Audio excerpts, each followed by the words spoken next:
நண்பர்களுக்கு வணக்கம். நான் உங்கள் இம்மானுவேல். இது நிகழ்நேர தகவல்கள் அடங்கிய வானிலை அறிக்கை. தற்பொழுது நேரம் மாலை 5:20 மணியாகிறது.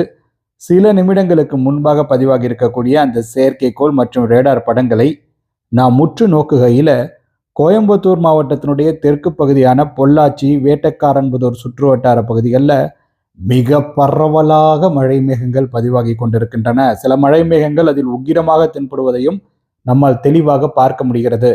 ஆனைமலை, ஆழியாறு உட்பட கோயம்புத்தூர் மாவட்டத்தினுடைய தெற்கு பகுதிகளில் பல இடங்களில் கனத்த மழையானது பதிவாகி கொண்டு இருக்கும் அப்படிங்கிற மாதிரி நான் நம்புகிறேன்.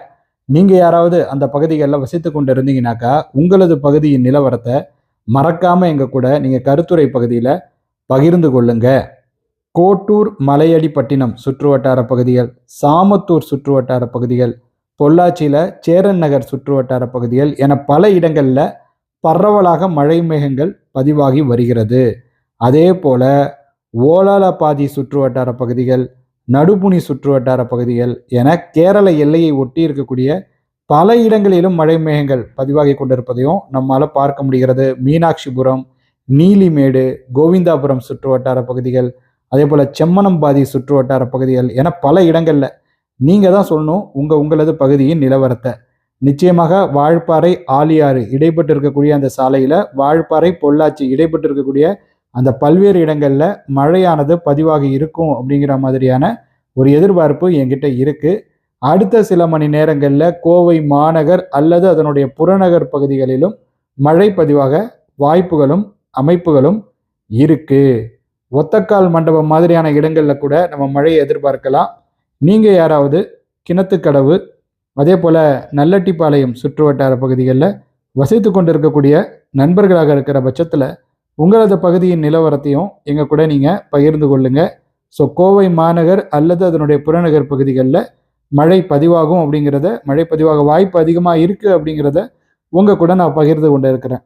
இவைகள் எல்லாம் ஒரு புறம் இருக்க, மறுபுறம் கேரள மாநிலத்தில் மழை மேகங்கள் மிக பரவலாக பதிவாகி வருகின்றன.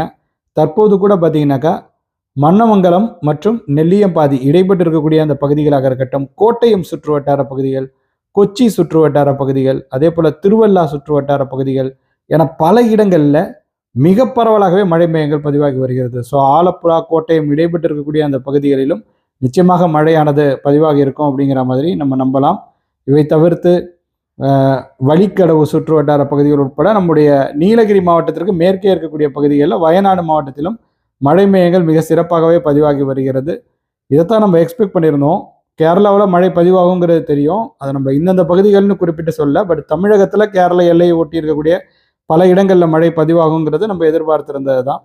அதனால தான் பார்த்தீங்கன்னாக்கா வண்டி பெரியார் அருகில் கூட மழை மேகங்களை நம்மளால பார்க்க முடியுது. அதே போல் கோவில்பட்டி அருகில் கூட மழை மேகங்கள் பதிவாகி வருகிறது. இது தூத்துக்குடி மாவட்ட பகுதி, தூத்துக்குடி மாவட்டத்தினுடைய வடமேற்கு பகுதி. நீங்கள் தான் சொல்லணும் உங்களது பகுதியின் நிலவரத்தை. ஸோ கூடலூருக்கு தெற்கே இருக்கக்கூடிய நீலகிரி மாவட்ட மேற்கு பகுதிகளிலும் பரவலாக மழை மேகங்கள் பதிவாகி வருகிறது.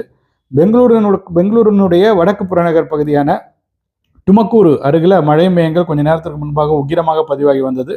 தற்போது நீலமங்கலம் மற்றும் துமக்கூரு இடைப்பட்டு இருக்கக்கூடிய பகுதிகளிலும் மழை மேகங்கள் பதிவாகி கொண்டிருக்கிறது என்பது சிறப்புக்குரிய ஒரு விஷயம்தான்.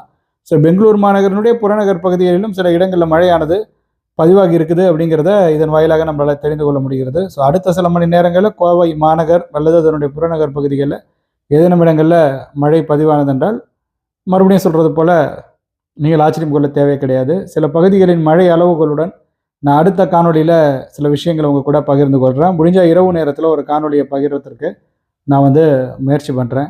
அவ்வளோதான் தோழர்களை இந்த காணொலியை பொறுத்த வரைக்கும். ஏன்னா ஏற்கனவே நம்ம பிற்பகல் நேரத்தில் விரிவான அறிக்கையை பகிர்ந்துட்டோம். அதுலேயும் கோயம்புத்தூரை நம்ம மென்ஷன் பண்ணியிருந்தோம். அப்புறம் இலங்கையிலும் உட்பகுதிகளில் மழை பதிவாகும் அப்படிங்கிற மாதிரி தான் சொல்லியிருந்தோம்.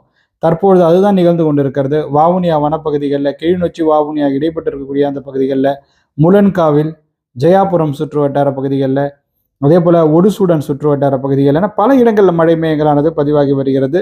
ஸோ இலங்கையிலும் பொலுநூராவா சுற்று வட்டார பகுதிகள் உட்பட பல இடங்களில் மழையானது பதிவாகி கொண்டு இருக்கும் அப்படிங்கிற மாதிரி நம்ம இது நம்பலாம். கண்டி, நுவரெலியா இடைப்பட்டு இருக்கக்கூடிய பகுதிகளில், கேகலே சுற்று வட்டார பகுதிகளில், அதே போல் அது அம்பாறைக்கு கூட அருகில் மழை மேகங்கள் பதிவாகி வருகிறது.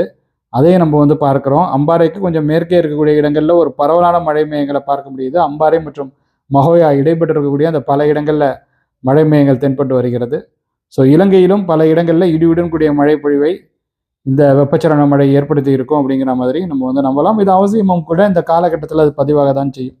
அவ்வளோதான் தொடர்கள், இந்த நிகழ்நேர தகவல்கள் அடங்கிய அறிக்கையை பொறுத்தவரையில் இந்த காணொளி உங்களுக்கு பயனுள்ளதாக அமைந்திருக்கு. இந்த மாதிரியான காணொளிகள் அடுத்து வரக்கூடிய நாட்களிலும் மாலை நேரத்தில் வேண்டுமென்று நீங்கள் நினைத்தீர்களே ஆனால் நீங்கள் இந்த காணொலியை லைக் செய்து கொள்ளுங்கள், உங்கள் நண்பர்களுடன் பகிர்ந்து கொண்டு ஷேர் செய்து கொள்ளுங்கள். மறக்காமல் நமது யூடியூப் பக்கத்திற்கோ அல்லது முகநூல் பக்கத்திற்கோ நீங்கள் சப்ஸ்கிரைப் அல்லது ஃபாலோ செய்து வைத்துக் கொள்ளுங்கள். ஏன்னா முகநூல் பக்கத்தில் நான் ஏற்கனவே எழுத்துப்பூர்வமான பதிவு பகிர்ந்துட்டேன்.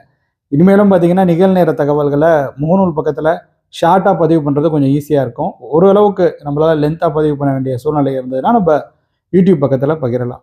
அவ்வளோதான் தொடர்களே, அடுத்த காணொலியில் உங்கள் அனைவரையும் சந்திக்கிறேன். அதுவரையில் உங்களிடமிருந்து விடைபெற்றுக் கொள்வது உங்கள் இம்மானுவேல். நன்றி, வணக்கம்.